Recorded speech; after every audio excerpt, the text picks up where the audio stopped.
Brilliance Audio presents See All the Stars by Kit Frick, performed by Jess Nahikian. We went to the party because Rhett insisted.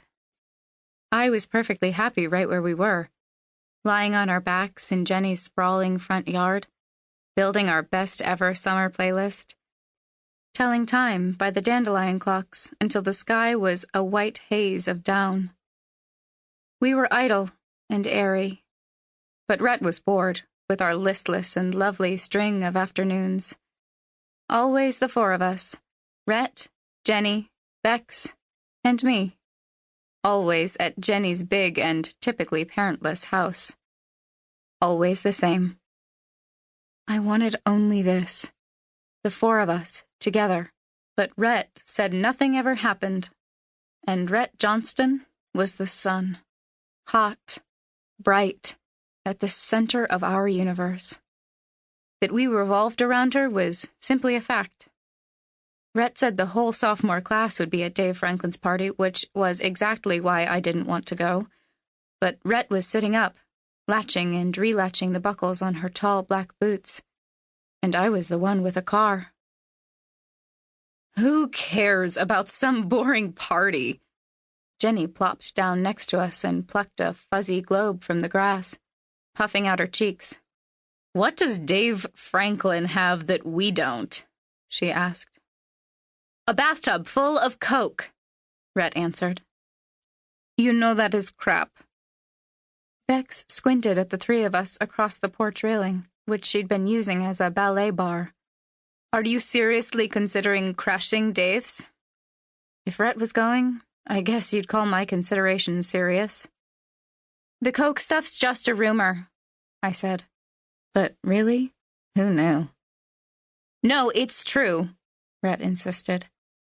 Just watch out, okay? Bex hopped off the porch and settled down next to Jenni. Something's up with that guy. I said hey in the Starbucks lot last week, and he literally jumped. I swear he was hiding a dead body in his trunk. Finally, something newsworthy on the West Shore. What are we waiting for? Yeah, no thanks, Bex said. Rich people's houses freak me out. Besides, our playlist needs some serious work. Suit yourself, but don't blame me if you die an old maid. Bex didn't flinch, and Rhett turned to Jenni and me. Her eyes were a liquid, lapis lazuli kind of blue. You could fall down those eyes like a well. No return. Ladies? She asked. Pass. The only parties Jenni liked were the ones she hosted herself, and she wasn't happy about me taking Rhett away. Which was clearly how she saw things, even though this plan was all Rhett's. I groaned and pushed myself up off the grass. Let's order roses for dinner? I asked, angling to keep the peace. Just the four of us. Jenni's shoulders visibly relaxed. Taco night, she agreed. Bex glanced up from the iPad. Have fun, dears. Rhett ignored her and ran toward my car, leaving me to follow in her wake. Then we climbed inside my dad's old Subaru and left the others behind. I could have said no. I could have let the sweetness of carrot bread melting on my tongue and the lull of the breeze on my face keep me anchored to the grass.